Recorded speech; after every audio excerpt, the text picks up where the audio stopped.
In this next section of Mark's Gospel, we see the word about Jesus is spreading fast.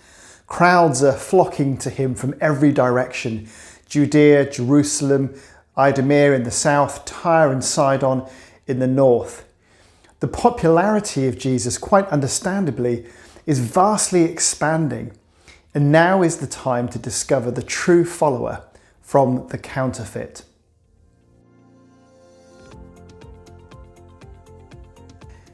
Notice that Mark introduces four sets of people: the crowds, the teachers of the law, the family, and the disciples. But more importantly, he introduces four ways of responding to Jesus. The crowds saw him as a source of healing. The teachers of the law saw him as an agent of Satan. His family saw him as a man without sanity. And his disciples saw him as a master to learn from. And Mark shows us these diverse reactions as the world around Jesus tries desperately to grasp his true identity.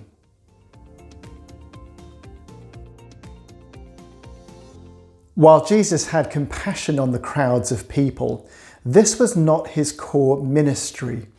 He withdrew from the crowds not because he'd had enough, but because these people needed more than physical relief.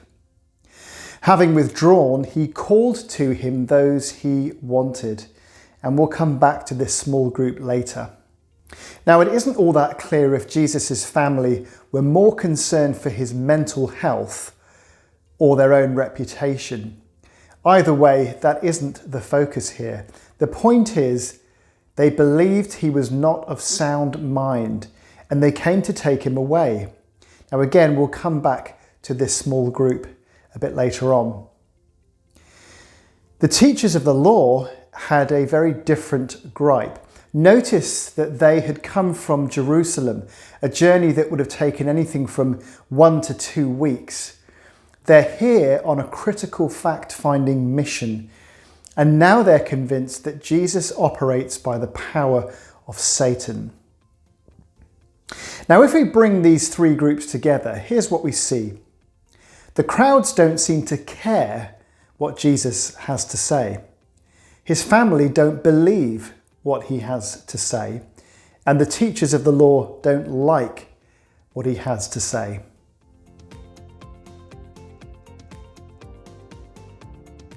The accusers of Jesus, his family, and the teachers of the law have something in common. They believe that Jesus is not in control of his faculties. But he has a retort to both of those accusers, one to those who claim he is possessed by the devil, and one to those who claim that he's out of his mind. To the teachers of the law, he shows the absurdity of their claim. How can he cast out Satan's workers by the power of Satan? But this is more than absurd. It reveals the full extent of human depravity, namely to attribute the glorious works of God to the hand of Satan. This is a stubborn, hard-hearted and wicked refusal to recognize Jesus as the perfect Son of God. And for that reason, Jesus calls it the unforgivable sin. You see, to have questions about his identity is one thing, but to say that he works as an agent of Satan is something altogether. To his mother and brothers, Jesus has an equally devastating statement.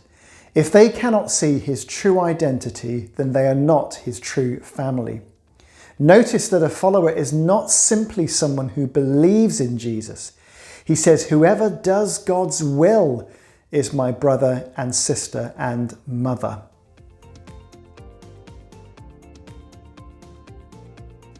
So as we progress through Mark's Gospel, still only 3 chapters in, we find there are ever-decreasing circles of ambiguity about the identity of Jesus. Mark is slowly removing any opportunity to doubt that Jesus is the Christ, the Son of God.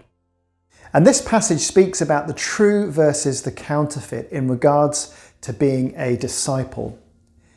You see, if you want Jesus for what he can do for you, you're a counterfeit like the crowds. If you ask Jesus, who do you think you are? You're a counterfeit like the teachers of the law. If you think Jesus was well-meaning but deluded, you're a counterfeit like his family. Now notice that the disciples are silent in this passage. They make no statements and they ask no questions. In verse 34, speaking of his true family, Jesus looked at those seated in a circle around him and said, "Here are my mother and my brothers."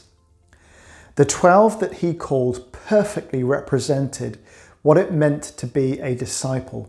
They weren't particularly gifted and they certainly weren't sinless, but they were willing to humbly follow and learn at the Master's feet.